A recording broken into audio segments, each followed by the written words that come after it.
فرعون کو شیطان کی نصیحت۔ ایک مرتبہ فرعون کے سامنے شیطان ظاہر ہوا اور اس نے فرعون سے پوچھا کہ تجھے کس خدا نے بنایا ہے؟ تیرے اندر ایسا کون سا کمال ہے کہ تو اپنے آپ کو خدا سمجھ بیٹھا؟ تو فرعون نے کہا کہ میرے پاس بہت بڑی طاقت ہے، میرے پاس بہت سا سونا، چاندی، ہیرے، جوہرات ہیں اور میں بہت بڑے ملک کا مالک ہوں۔ شیطان نے پوچھا اور کیا ہے تیرے پاس؟ فرعون نے کہا میرے پاس اندرونی ایسی طاقت ہے جو تیرے پاس نہیں ہے۔ شیطان نے کہا دکھاؤ۔ فرعون نے فوراً حکم دیا اسی وقت 1000 جادوگر بلائے جائیں، وہ سب مل کر اس شیطان کو اپنی پھونکوں اور اثر سے اڑا دیں، اور انہوں نے اپنا جادو دکھایا۔ شیطان کو بھی اللہ تعالیٰ نے بڑا علم دیا ہے۔ شیطان نے ایک پھونک ماری جس سے سارے جادوگروں کے اثرات ختم ہو گئے۔ دوسری مرتبہ پھر ان 1000 جادوگروں نے اپنا جادو دکھایا۔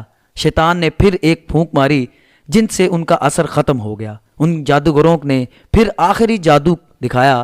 شیطان نے پھر ایک پھونک ماری، ہنس کر کہنے لگا تم اگر ایسے 1000 جادوگر بھی دکھاؤ گے تو میرا کچھ بگڑنے والا نہیں، سب ہوا میں تحلیل ہو جائے گا۔ اے فرعون یاد رکھ، مجھے اللہ تعالیٰ نے ایسی چیزیں عطا فرمائی ہیں، لیکن پھر بھی اللہ تعالیٰ نے مجھے اپنا محبوب نہیں بنایا اور مجھے اپنا فرما بردار بندہ ماننے سے انکار کر دیا، اور تو خدا کا نافرمان ہے تو رب کیسے ہو سکتا ہے؟ علماء اکرام اس واقعہ کے بعد لکھتے ہیں کہ انسان اگر خدا کی نافرمانی شہوت کی وجہ سے کر لے تو اس کا گناہ اللہ تعالیٰ معاف فرما دیتے ہیں۔ نفسانی خواہش کی وجہ سے اگر گناہ سرزد ہو جائے اور انسان اپنے گناہوں سے توبہ کر لے تو اللہ تعالیٰ اس کو معاف فرما دیتے ہیں، لیکن اگر کوئی تکبر اور غرور کرے اس کو توبہ کی توفیق نہیں دیتے، یعنی تکبر اور غرور کی وجہ سے توبہ جیسی نعمت سے محروم ہو جاتا ہے۔ اللہ ہم سب کی حفاظت فرمائے، آمین۔